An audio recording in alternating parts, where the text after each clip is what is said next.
Hello and greetings from across the multiverse. Today I am going to have a look at the 2025 stage play, A Role to Die For.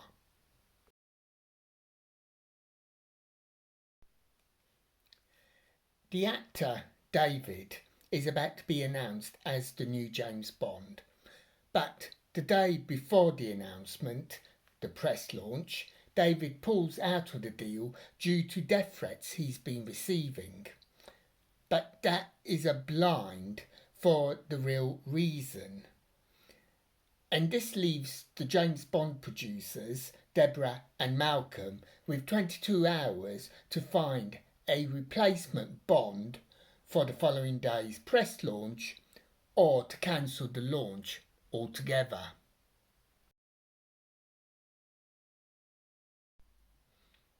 As is usual, I am not going to spoil the plot. This production has a finite run. As of the time of this recording, there's only 1 week left at the Marylebone Theatre. But I'm leaving it spoiler free, as I hope it either tours around the country or it is given a longer run at some other point, for example to coincide with the new James Bond film or the announcement of the new James Bond actor. Now, the first act of the play is between producers Deborah, Malcolm and Deborah's son Quinn, who's being groomed to become a future producer.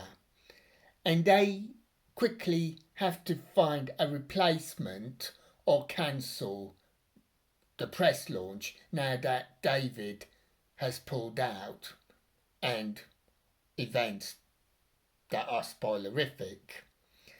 The second act is the day of the press launch itself, and again I am going to say no more on that for the same reasons. This is played for laughs, as you would expect in a comedy, and excellently so. But it does show some of the considerations in choosing someone for such a high profile role. I'm pretty sure these considerations happen across the board, whether it be Bond, Superman, Spider-Man, Star Wars, or who should replace a singer or a musician in a particular band. As Deborah concludes the first act, do you choose the right guy who's wrong, or do you choose the wrong guy who's right? The play is littered with hilarious lines, especially to some of the timeliness of the script. It is a bit of a shame that because it was a live performance, I couldn't pause it to jot down some of those one-liners. But oh well. But it is obvious that the play is definitely written by a fan of the Bond series. And the set is magnificent. It looks like traditional Bernard Lee M office with portraits of all the Bonds.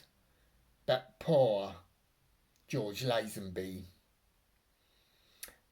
I'm guessing that they couldn't name the producers Barbara and Michael for legal reasons, but it's not hard to decipher who Deborah and Malcolm are. Dealing with comms in my job, I was fascinated by this comedic yet reasonably plausible look at boardroom shenanigans in the world of showbiz. The actors, and especially the producers, were excellent.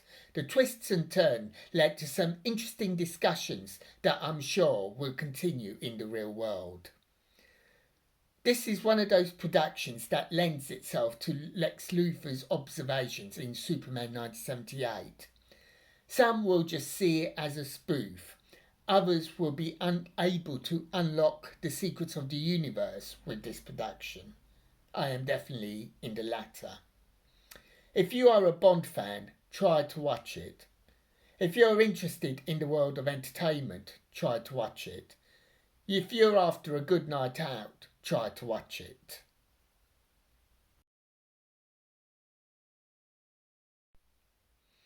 And that's my thought on A Role to Die For. As for the new David Heyman and Amy Pascal version of Bond for Amazon, well, there is someone who I think would be perfect.